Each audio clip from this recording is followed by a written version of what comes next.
কোনো রকম makeup product ছাড়াই রিয়েল ব্রাইড সাজাতে হলো। এটা কেন আর কিভাবে পসিবল সেটাই ভাবছো তো?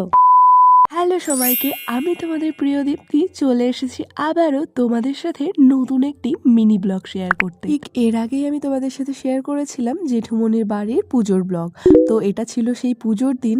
প্রথমেই সেখানে গিয়েছিলাম, সেখান থেকে আবারও চলে গিয়েছিলাম পিসিমনির বাড়িতে। এদিন ছিল বুনুর বাসি বিয়ে। বাসি বিয়ের আগে যে জল ঢালার রিচুয়ালস আছে সেটা কিন্তু হয়ে গিয়েছিল। সত্যি কথা বলতে এদিন ওখানে যাওয়ার কথা আমার ছিল না, তো আমি কোনো মেকআপ প্রোডাক্টও ক্যারি করিনি সাথে। তবে যেহেতু বুনুর বাসি বিয়ে বলে কথা, তাই বলা হয়েছিল যে তুই যেমনভাবে পারিস তেমনভাবেই সাজিয়ে দে।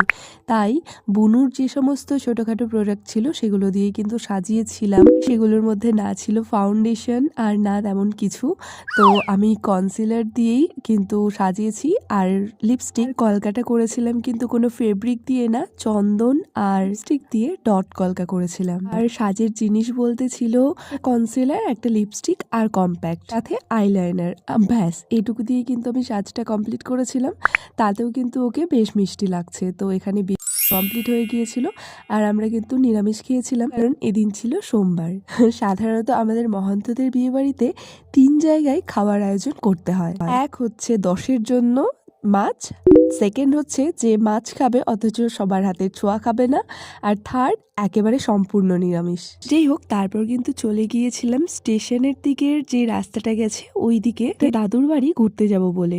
সত্যি বলতে আমাদের এত বড় গোষ্ঠী যে আমি এতদিন পর্যন্ত মানে অনেককেই চিনি, আবার অনেকে চিনি না বা তাদের বাড়ি যাওয়া হয়ে ওঠেনি। তবে যখন বড় কোনো অনুষ্ঠান হয়, সবাই একসাথে এক জায়গায় হই, তখন হয়তো বা চিনি।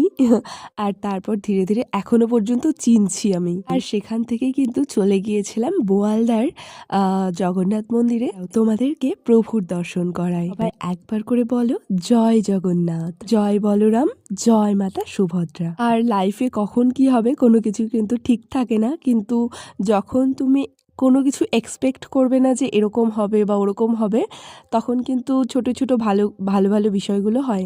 তো যেই হোক, এটা হয়তো ছোট্ট একটা বিষয়, কিন্তু এর মধ্যেও কিন্তু অনেক বড় কিছু আনন্দ থাকে। তো তারপর চলে গিয়েছিলাম দাদুর বাড়িতে। সেখানে গিয়ে চারপাশটা দেখতে এত ভালো লাগছিল, আর সানসেট দেখতে ছাদ থেকে। আর ছাদে গিয়ে এই আম বাগানগুলো, মানে আমগুলো দেখে এত ভালো লাগছিল। আর চারপাশে কিন্তু দাদুর বাড়িতে ছিল আম, জাম, কাঁঠাল, পেয়ারা, সব গাছে একেবারে ভরে ভরে ফল এসছে। যদিও আমাদের হাতে টাইমটা অনেকটাই কম ছিল, কারণ এখান থেকে আবারও যেতে হবে জেঠুমনির বাড়িতে পুজোতে। ছাদ থেকে ফিরে এসে দেখছি এখানে কিন্তু দাদু অনেক মাছ ধরেছে, যেমন মাগুর, তারপর শোল,